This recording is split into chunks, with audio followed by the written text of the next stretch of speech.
Now time to do some business here. An inflation rate increased marginally to 19.2% in the month of March, having moved from 18.5% in February. The Statistical Services announced they're citing transportation and utility costs as the main drivers.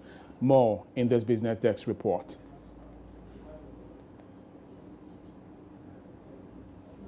Recorded the highest inflation rate of 40% in March, followed by housing, water, electricity, gas and other fuels with 39.6%. Inflation was lowest in the communications subgroup. Government statistician Philomena Nyako spoke with Joy Business. If you remember very well, in February 2016, there were increases in transport fares of 15%. So these may be affecting the prices that we are seeing, the inflation rates that we are seeing. Transport fares, the increase, that's the major.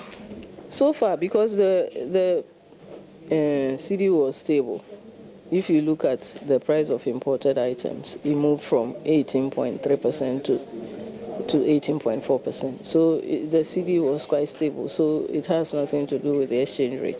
So it's just the transport that is maybe causing the inflation. She added that the upward trend in inflation may continue at least into April, mainly because of the rebound in crude oil prices expected to affect transportation fares. If you remember very well, in February 2016, there were increases in transport fares of 15%. So these may be affecting the prices that we are seeing, the inflation rates that we are seeing. Transport fares, the increase, that's the major. So far, because the CD was stable, if you look at the price of imported items, it moved from 18.3% to 18.4%. So the CD was quite stable, so it has nothing to do with the exchange rate. So it's just the transport that is maybe causing the inflation. So are we to expect this trend to continue, because there has been some increases as well in this month, the next one that we are expecting? What kind of increases are we seeing this month? I'm talking about petroleum.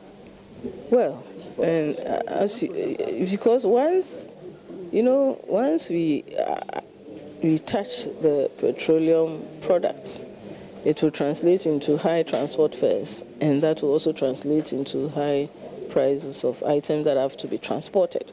So definitely we will see it reflected unless there are other policies that will bring down or dampen the effect. At the regional level, inflation rates range from 14.0% in the Upper East region to 22.9% in the Greater Accra region, which in addition to Ashanti recorded rates above the national average.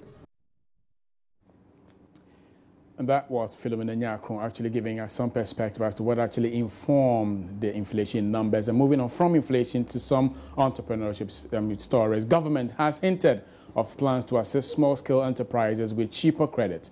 This should be a welcome news for such businesses which have over the years lamented the negative effect of the high cost of credit on their operations. Speaking with Joy Business at the launch of the 5th AGI Industry Awards at the Ministry for Private Sector Development, Rashid Pelpo said government recognizes the need to support SMEs with cheaper finance.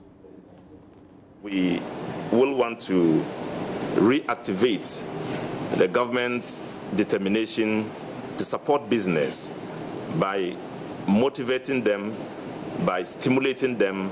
And there had been talks, and we had gone far with those talks to be able to set up a fund that will target the small industries in Ghana so they can move from being small to being medium and to being big. And it's the reason why the EDIF fund will be transformed into an Exim Bank for guarantees to be given to small businesses who want to borrow money, so you can borrow money less stressfully and you can borrow at a lesser cost and be able to function effectively. Our idea is to bring SMEs throughout the country together and bring all their financiers also together so we can begin thinking about how we can reduce the cost of doing business. First of all, we create access to financing and also create a situation where the financing can have the impact of taking money can be reduced.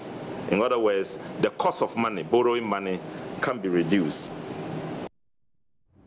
Meanwhile, the president of the Association of Ghana Industries, AGI, James Asareje, has emphasized the need for government to take the necessary steps to maintain the stability of the city. Come news to see that as the year began, the city has really experienced some level of stability. And I think the business community is so much actually appreciative of that. I mean, they are really seeing it as a sign of prospects in 2016. What we are asking for is that there's a need for us to sustain and improve on some of these gains. We don't want to see a situation where we actually move into the third quarter, the fourth quarter, then we come back to that unprecedented depreciation. But I think that generally, I mean, it's been good, and probably the managers of the economy should take a cue from what they have done and what they can do better in ensuring success in what we are experiencing now. So that'll be it for Business on News. My name is John Kojo Amwako. Please stay.